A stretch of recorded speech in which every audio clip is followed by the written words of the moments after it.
تو ساری ہماری کاوشیں اور طاقتیں وہ کس کے تحت ہیں؟ اللہ کی. تو ہم نے اللہ سے آگے نکلنے کی کوشش نہیں.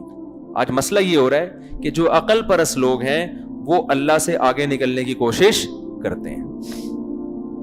اللہ سے آگے نکلنے کی کوشش دو طرح سے ہوتی ہے, وہ میں بتا دیتا ہوں تاکہ ان دونوں طریقوں سے آپ بچیں. ایک کوشش تو وہ جو ملحد اور کافر لوگ کرتے ہیں, ایک کوشش وہ جو کون کرتا ہے؟ کافر.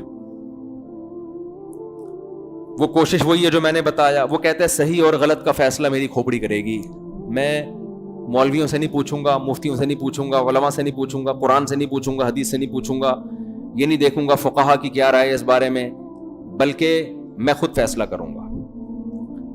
یہ وہ لوگ ہیں جو یورپ اور امریکہ میں رہتے ہیں, ان کی سیکولر ریاستیں جسے کہا جاتا ہے. تو انہوں نے کیا کر دیا, انہوں نے جو سوسائٹی کا بیڑا غرق کر, کیونکہ عقل بہت سی جگہوں پہ عاجز آ جاتی ہے. انہوں نے کہا بھائی ہومو سیکسولیٹی میں کیا ہے, عقل کے کیا خلاف ہے, وہ بھی کہہ رہے راضی, یہ بھی راضی, دونوں کو مزہ آ رہا ہے, تو کسی کو تکلیف کیوں ہو رہی ہے؟ عقل کیا کہے گی؟ آپ بیٹھ کے آپ عقل کی دلائل کا جواب دے سکتے ہو؟ آپ عاجز آ جاؤ گے بھائی. آپ بولو گے بغیرتی ہے, وہ کہیں گے بغیرتی کی ڈیفینیشن کیا ہے؟ کوئی ڈیفائن کر سکتا ہے بغیرتی کو؟ بھائی کچھ چیزیں محسوس ہوتی ہیں, ان کو ڈیفائن, یہ محسوس ہونے والی چیز ہے, اس کی کوئی ڈیفینیشن. اصل میں دنیا نا ہر چیز کو ڈیفینیشن سے سمجھتی ہے.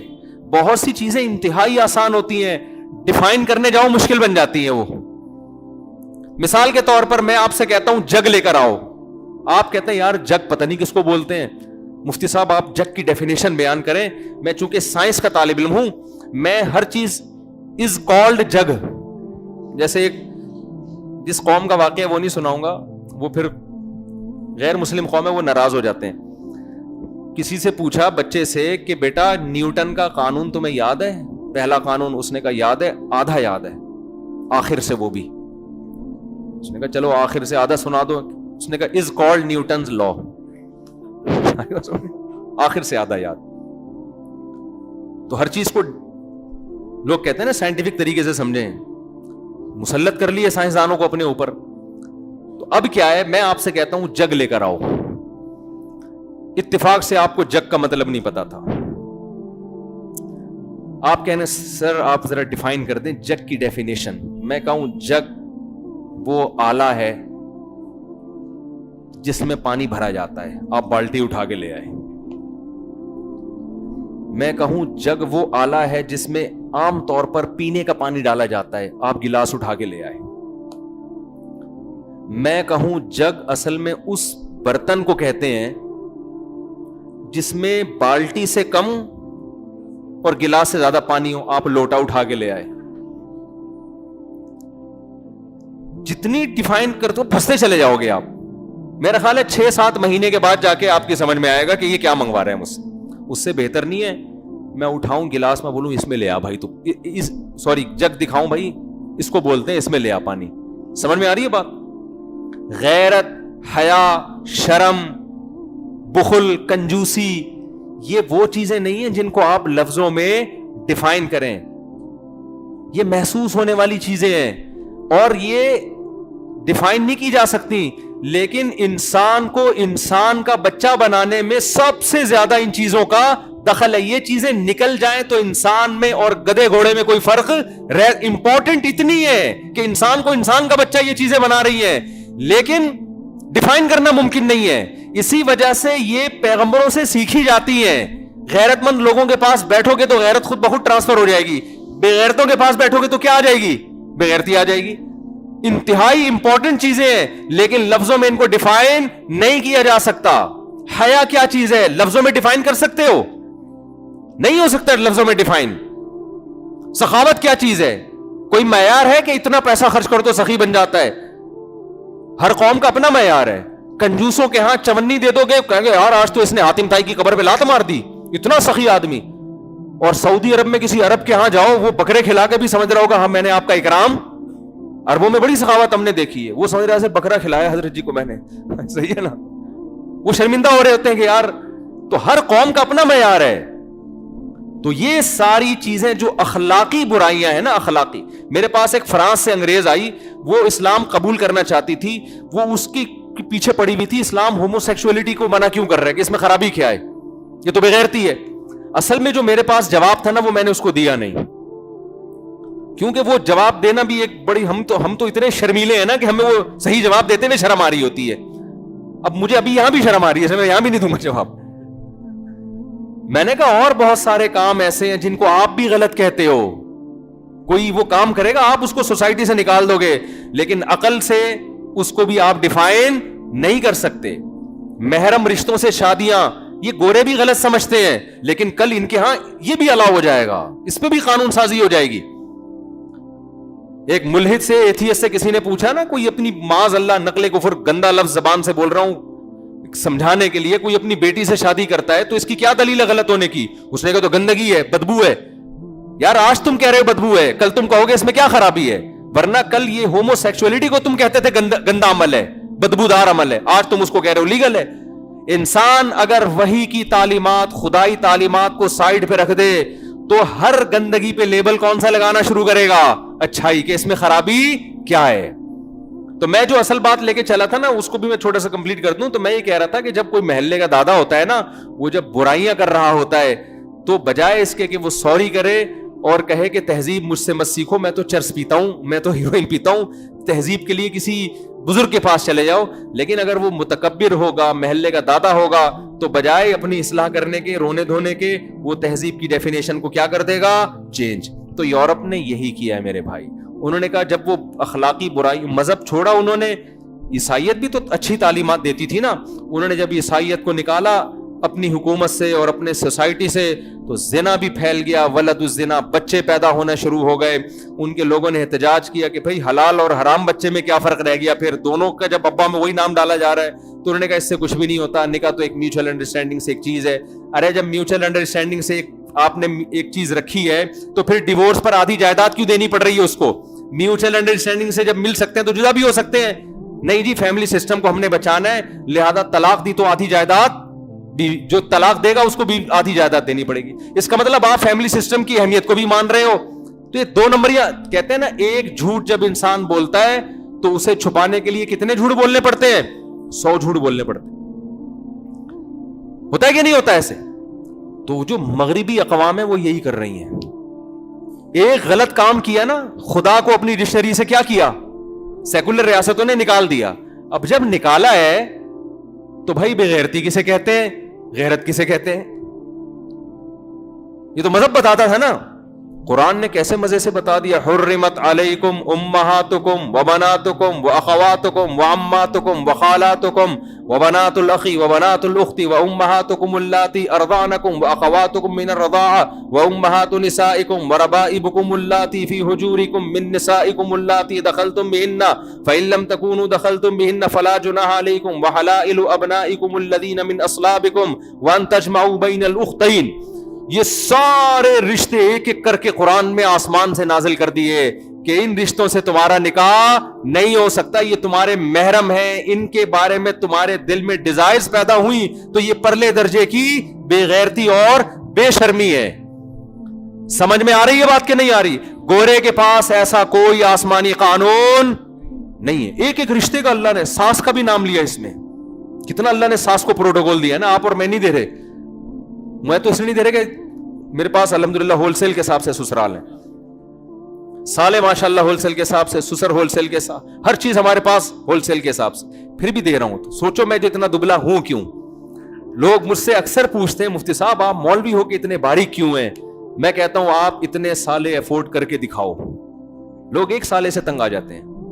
اچھا میرے سالے بھی بیان سنتے وہ ناراض ہو جائیں گے, پھر بولیں گے یار ہماری برائیاں کر رہے ہیں. بہت اچھے ہیں الحمدللہ, لیکن ویسے میں ایک جنرل نالج کے لیے آپ کو بتا رہا ہوں کہ آپ خود سوچو نا, ایک سسر کتنا آدمی ان سے ٹھٹرا ہوا رہتا ہے کہ نہیں رہتا. تو اتنے سارے سسر, اتنی ساری ساسیں, اتنی ساری سالیاں, ہم جتنے ہیں اس پہ اللہ کا شکر ادا کرو. ہونا اس سے بھی ہمیں کم چاہیے تھا. خیر, تو قرآن نے تو آسمان سے وحی میں نازل کر دیا. اب ہمارے پاس ایک معیار ہے کہ بھئی جو اپنے محرم رشتوں کی طرف جائے گا پرلے درجے کا بے غیرت. قرآن نے ہومو سیکسولیٹی کے بارے میں بتا دیا کہ لوط علیہ السلام کی قوم نے یہ کام کیا تھا. میں نے اس قوم کو آسمان پہ لے جا کے الٹا دے کے پٹخ کے ہلاک کر دیا. انی لعملکم من القالین، لوط علیہ السلام نے کہا مجھے تمہارے اس عمل سے نفرت ہے.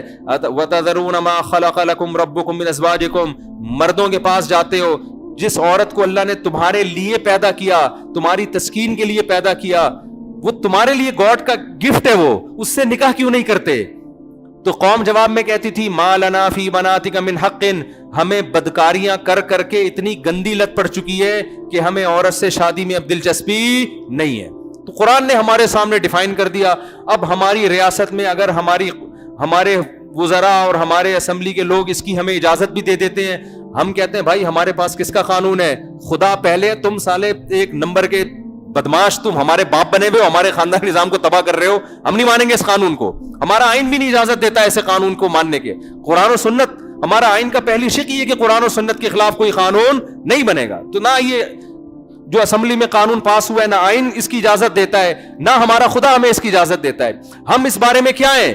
کلیئر ہیں، ہمیں کوئی کنفیوژن نہیں ہے. اگر ہم میں کوئی اس برائی میں مبتلا ہوگا، ہم اس کو توبہ کا حکم دیں گے، اس کا بھی ہمارے پاس راستہ اللہ نے رکھا ہوا ہے. اللہ کہتا ہے اگر کوئی اس برائی میں مبتلا ہے اسے سزا دو. بیٹا آرام سے بیٹھ جاؤ، ٹھیک ہے نا، ایسے نہیں کرو، سب آپ کو دیکھ رہے ہیں. تو اللہ کیا کہتا ہے؟ یہ میرا بچہ ہے، یہ بھی میری طرح تقریریں کر رہے، ہاتھ ہلا رہے، اس کے سمجھ میں کچھ بھی نہیں آ رہا. یہ اتنا ہوشیار ہے ماشاءاللہ. وہ ڈاکٹر کے پاس گئے، کتنی عمر ہے اس کی مجھے خود ہی نہیں پتا ہوتا نا. 14.5 بچوں میں کیا پتا چلتا ہے آدمی کو کتنی ایج ہے آپ کی ماشاءاللہ. کل ڈاکٹر کے پاس لے کر گئے، اس کو ڈاکٹر کو کہہ رہے کہ میں طاقت کی دوا کھا رہا ہوں مگر طاقت نہیں آ رہی مجھ میں، طاقت کی دوا کھا رہا ہوں. آج کل کے بچے بڑے ہوشیار ہیں بھائی. تو وہ بچوں کو شوق ہوتا ہے مار دھاڑ کا، کہ میں کبھی کسی بچے سے پیٹوں نہیں، ہمیشہ پیٹوں. تو ان کا خیال تھا ڈاکٹر نے طاقت کا سیرپ دیا تو اب میں ایک دم جو ہے نا ایسا پاورفل ہو جاؤں. تو کیا بات کر رہا تھا یار؟ تو میں یہ کر رہا تھا، کیا بات کر رہا تھا میں جی؟ ہاں، تو اس قانون کا لعنت بھیجتے ہیں بھائی. ہماری اسمبلی میں یہ قانون اگر پاس ہو بھی ہے، لعنت بھیجو اس قانون کے اوپر. ہم نہیں مانتے اور کسی کو کرنے بھی نہیں دیں گے ہم. آپ کے بچوں میں کوئی اٹھ کے بولے نا ابو میں نے وسیم سے شادی کرنی ہے، ہوگا یہ فیوچر میں. نادرا اس کو سرٹیفکیٹ بنا کے دے گا تو لیڈیز ہے، تو وسیم سے کر لے شادی. تو آپ نے طبیعت سے دھو دینا ہے اس کو، بیٹا ہماری خاندان میں ناک تو نے نہیں کٹوانی. اور ایسے کیسز آنا شروع ہو گئے. اور وسیم کو بھی پہلے چترول لگائے، کم بخت تو نے ہی خراب کیا اس کو، ورنہ یہ ایسا تھا نہیں، ہم خاندانی طور پہ ایسے نہیں ہے. تو اس قانون کے خلاف آواز اٹھاؤ بھائی، سوشل میڈیا پہ، فیس بک پہ، کیونکہ جب لا پاس ہوتا ہے نا اس سے معاشرے میں تبدیلی، ہم جتنی بھی کوشش کریں اصل تو اوپر سے تبدیلی آتی ہے. اس کے خلاف آواز اٹھاؤ. اگر کوئی اس گناہ میں مبتلا ہے بھی، قرآن نے اس کا بھی راستہ بتایا ہے کہ وہ توبہ کرے. قرآن کیا کہتا ہے؟ فَإِن تَابَا وَأَصْلَحَا فَأَعْرِضُوا عَنْهُمَا. قرآن کہتا ہے اگر یہ دونوں جنہوں نے برائی کا ارتکاب کیا توبہ کر لیں اور آئندہ کے لیے اصلاح کر لیں تو پھر ان کو تانا مت دو، انگلی بھی نہ اٹھاؤ ان کی طرف کہ یہ ایسا کیا کرتے تھے. اور پھر قرآن نے ترغیب دی، أَلَمْ يَعْلَمُوا أَنَّ اللَّهَ هُوَ يَقْبَلُ التَّوْبَةَ عَنْ عِبَادِهِ. کیا تمہیں پتہ نہیں اللہ اپنے بندوں کی توبہ قبول؟ کیسے پیارے الفاظ ہیں یار. اتنا بڑا جرم قرآن بیان کر رہا ہے کہ میں نے قوم لوط کو اٹھا کے الٹا پٹخ کے ہلاک کر دیا. پھر بھی اگر کوئی اس برائی میں مبتلا ہو کہ آج خیال آیا توبہ کرتا ہوں، تو قرآن کیسی موٹیویشن. الم یعلموا، کیا تمہیں علم نہیں ہے، ان اللہ هو یقبل التوبۃ عن عبادہ، سزا وہ دیتا ہے تو توبہ بھی کون قبول کرتا ہے، اور پھر ایسی قبول کرتا ہے کہ کسی کو پھر اس کو تانا دینے کی بھی اجازت نہیں دیتا. فاعرضوا عنہما، اعراض کرو ان سے، اگنور کرو، پھر تانے نہ دو کہ تو ماضی میں یہ کیا کرتا تھا. تو ہمارے پاس خدائی تعلیمات 2 اور 2 4 کی طرح الحمدللہ موجود ہے. یہ اسلام کا ہم پر احسان ہے. کوئی برا ہے تو اس کا بھی طریقہ بتا دیا، جو برائی سے بچا ہوا ہے اس کو بھی بتا دیا کہ بچنا ہے، یہ کرنے کا کام نہیں ہے. تو گورے نے کیا کیا میرے بھائی، سیکولر ریاستوں نے کیا کیا، جب اللہ کو انہوں نے اپنی ڈکشنری سے نکالا تو ہر گند ان کے معاشرے میں آیا. 2 4 اخلاقی خوبیاں رہ گئی ان کے اندر کہ بھئی لین دین میں ذرا گڑبڑ نہیں کرتے. وہ بھی ساری قوموں میں نہیں ہے لیکن بہت سی قوموں میں ہیں بھی. جھوٹ نہیں بولتے، سچ. یہ اچھی باتیں، جو اچھی بات ہے اس کو ماننا چاہیے، لیکن بہت ساری بڑی بڑی اخلاقی برائیاں. تو انہوں نے کیا کہا کہ تہذیب کی ڈیفینیشن صرف اتنی سی رہ گئی, پورا نیوٹن کا قانون اڑا دیا. بس تہذیب کی ڈیفینیشن جو لمبی چوڑی تھی نا, ساری اڑا کے صرف اتنی سی بات کی بات کرو تو تمیز سے کرو. جیسے ہم وظیفہ پڑھتے ہیں اول آخر 11 دفعہ درود شریف, تو انہوں نے کہا شروع میں بھی تھینک یو, آخر میں بھی کیا تھینک یو. بات کرو مسکرا کے کرو, ٹائم کی پابندی کرو, اور پیسوں کے لین دین میں گڑبڑ, کیونکہ اس سے تو سوسائٹی بالکل ہی تباہ ہو رہی تھی نا. یہ نا یہ اتنی سی رہ گئی, تھوڑی سی. کتنی سی ڈیفینیشن رہ گئی؟ اتنی سی. وہ اتنی سی سے ایک چٹکلا یاد آیا مجھے. ایک امام صاحب نے مسجد میں نماز پڑھائی, آخر میں سجدہ سہو کیا انہوں نے. جب فقہی مسائل معلوم نہیں ہوتے نا تو اجتہاد ہوتا ہے, تو آج کل لوگ مجتہد بن رہے ہیں. سجدہ سہو کیا. مقتدی نے پوچھا امام صاحب کوئی غلطی تو ہمارے سامنے آئی نہیں, تو آپ نے سجدہ سہو کیا کیوں ہے؟ کہنا چھوڑو یار, میں جانتا ہوں, اللہ جانتا ہے. بھائی امام صاحب بتا تو دینا کوئی غلطی, کوئی سجدہ سہو. تو انہوں نے کہا اصل میں تھوڑی سی ہوا نکل گئی تھی میری. لوگوں نے کہا حضرت اس سے تو وضو ہی ٹوٹ گیا آپ کا. کہہ رہے ہیں بھائی بہت تھوڑی سی نکلی تھی, بہت تھوڑی سی. لوگ کہہ رہے ہیں حضرت جتنی بھی تھوڑی ہو اس سے سجدہ سہو نہیں ہوتا, وضو ٹوٹتا ہے. کہتے ہیں بھائی تمہیں میں کیسے سمجھاؤں, بہت زیادہ تھوڑی سی تھی وہ. اتنی تھوڑی سی سے سجدہ نماز ٹوٹ جائے, وضو ٹوٹ جائے, ایسا تھوڑی ہوتا ہے, بہت ہی معمولی سی تھی. تو انگریز نے جو تہذیب کی تعریف کی ہے نا, اب اتنی مختصر تعریف ہے تہذیب کی کہ امام صاحب کا جب وضو ٹوٹا تھا نا تو جتنی ہوا نکلی تھی اس سے بھی مختصر تعریف گورے نے کیا کی ہے تہذیب کی. بس جھوٹ مت بولو, بس یہ کیا ہے. ہمارے یہاں تو تہذیب کی ڈیفینیشن بڑی لمبی چوڑی ہے. مہذب آدمی اپنے باپ سے بد کلامی نہیں کرتا, وہ باپ کے سامنے اف نہیں کرتا, وہ بڑھاپے میں بوڑھے باپ کی کڑوی کسیلی. یہ ساری تہذیب کی لمبی چوڑی ڈیفینیشن ہے, پوری کتاب لکھی جا سکتی ہے کہ وہ بوڑھے باپ کو اولڈ ہاؤس میں جمع نہیں کراتا, وہ بوڑھے باپ کے پاؤں دباتا ہے, وہ ماں کی پاؤں میں جنت محسوس کرتا ہے, وہ بوڑھی ماں کے سامنے کبھی اونچی جگہ پہ نہیں بیٹھتا, وہ بوڑھی ماں کا کبھی دل نہیں دکھاتا, پھر وہ زنا نہیں کرتا, وہ بندردری نہیں کرتا, وہ عورت سے نکاح کر کے اس کے ساتھ وفا کرتا ہے, پھر اس کے ساتھ اچھے اخلاق سے بات چیت کرتا ہے, ٹائم پہ گھر آتا ہے. لوگ پوچھتے ہیں نا تمہارا بچہ کب گھر آتا ہے؟ ہاں بھائی وہ 8 بجے گھر آ جاتا ہے, بڑا نیک بچہ ہے, مطلب مہذب ہے. وہ 3 بجے گھر آتا ہے, وہ گٹر کے ڈھکن پہ بیٹھا رہتا ہے سارا دن دوستوں کے ساتھ, تو مہذب مانو گے اس کو؟ لوگ کہیں گے بھائی تہذیبی آپ کو خاندانی آدمی نہیں ہے. تو ہمارے ہاں مہذب ہونا, خاندانی ہونا, نیک ہونا, یہ سارے ایک ہی چیز کے مختلف تعبیرات ہیں. اس کی اتنی لمبی چوڑی ڈیفینیشن ہے. جب ہمارے ہاں کوئی لڑکا رشتہ لینے کے لیے آتا ہے تو ہم یہ جانچتے ہیں کہ مہذب ہے یا نہیں ہے, تو اس میں یہ ساری چیزیں ہم معلومات کرواتے ہیں. گٹکے تو نہیں کھاتا, چرس تو نہیں پیتا, شراب تو نہیں پیتا, دوستوں کے ساتھ 2-2, 3-3 بجے تک گٹر کے ڈھکن پہ نہیں بیٹھتا, ڈھکن چوری کر کے تو گزارا نہیں کر رہا. یہ بھی کراچی میں ایک بڑا بہترین بزنس ہے کہ آپ گٹر کا ڈھکن اٹھا کے چوری کریں, سریا نکال کے بیچ دیں, اس سے آپ کے گٹکے کا پورے مہینے کا خرچہ نکل آئے گا.